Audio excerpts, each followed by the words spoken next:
So welcome to my channel Arun Kumar at Exam Guru. I will be taking topics related to the soil mechanics. MCQs, I will be dealing with MCQs on soil types. Moving on to the first question. The soil is made directly by melting of glaciers. Option A, drift. Option B, tuff. Option C, lacustrine. Option D, alloy. Now let's look at the basic types of soils. Number 1, glacial soil or drift or till. It is formed by deposition of glacier. Number 2, alluvial soils. They are formed by deposition of rivers and is highly suitable for agriculture. Number 3, lacustrine soil. They are formed by deposition of lake. Number 4, marine soils. They are formed by the deposition of seawater. Number 5, colluvial soil or talus. They are formed by the deposition of soil due to gravity. It occurs mainly under the hills. Alluvial soils. They are formed due to deposition by wind. Organic soils are formed when organic matter from plants and animals partially decompose. Peat soil, it is a type of organic soil and it is found in waterlogged regions. So these are some of the basic types of soils. Now for the question, the soil is made directly by melting of glaciers. It was mentioned. The answer is option A, drift.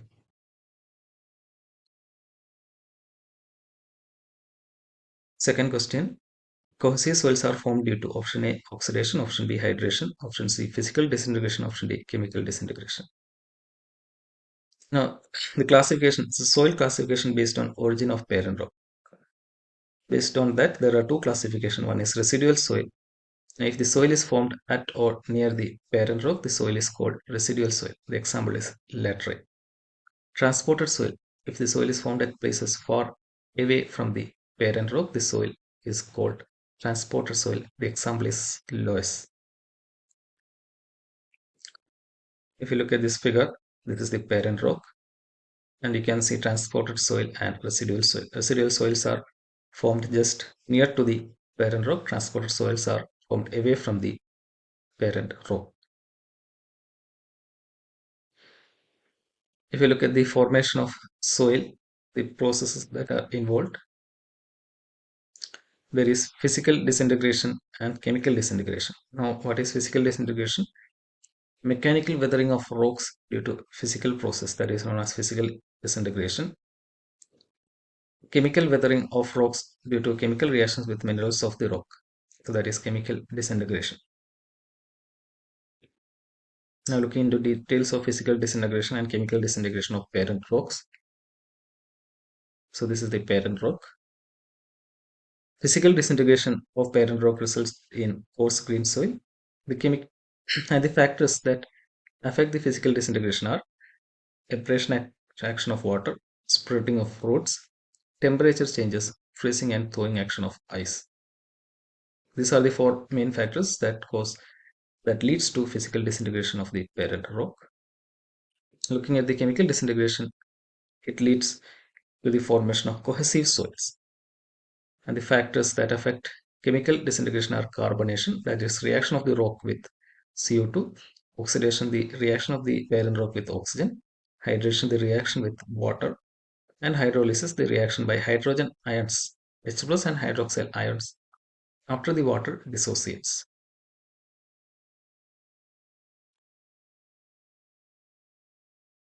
In the case of physical disintegration, the properties of the soil are same as the parent rocks. Physical disintegration results in the formation of coarse grained soil, which is cohesionless, such as sand, gravel, cobbles, and boulders. I will be discussing it in the next slides about cobbles, boulders, sand, and gravel. And in the case of chemical disintegration, the properties of the soil are different from parent rocks. Chemical disintegration results in the formation of cohesive soil such as clay and plastic silt. So in soil mechanics, cohesive soils always refer to clay and plastic silt, and that is formed from the result of chemical disintegration. If we classify the soil based on the size, there are some limits like 300 mm, above 300 mm, 80 mm, 4.75, 0.075 mm, 0.002 mm, less than 0.002 mm. The soils are classified based on this above limits of size.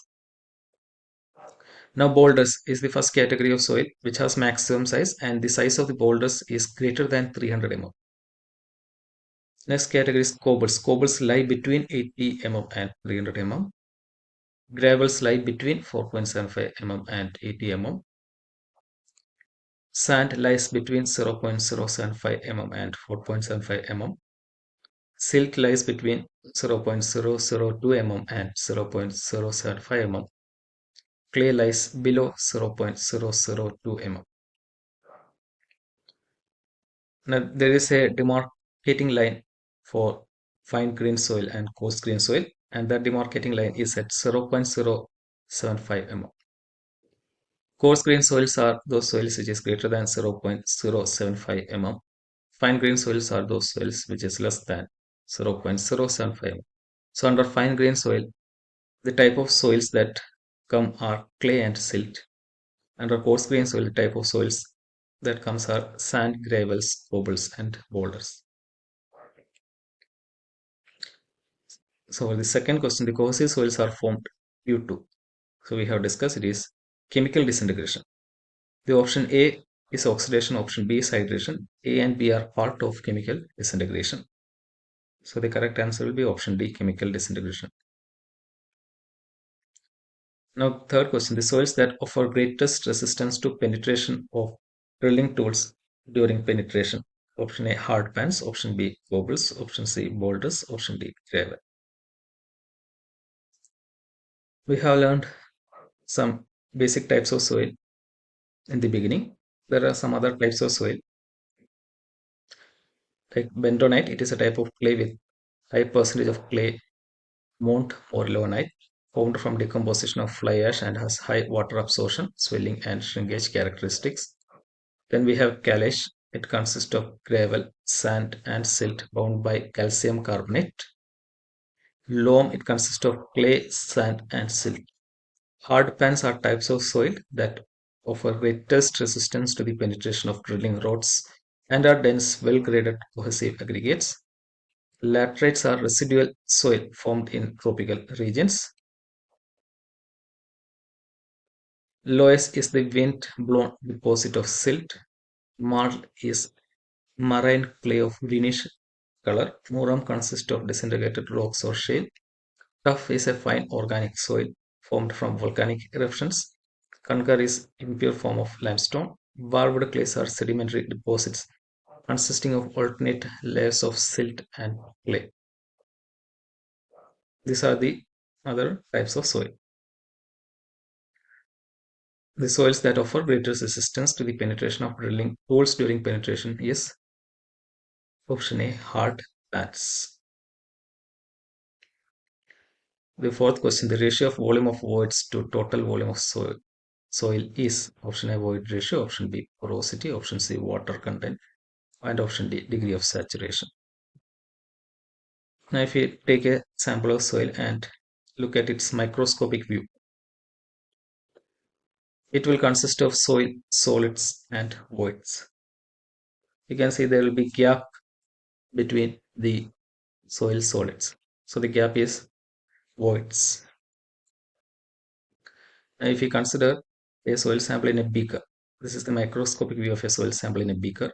The volume of soil comprises of the volume of soil particles, which is denoted as Vs, and volume of voids, Vv. There are soil particles and voids as shown in the figure, and V represents the total volume. So V equals Vv plus Vs. There are two basic properties.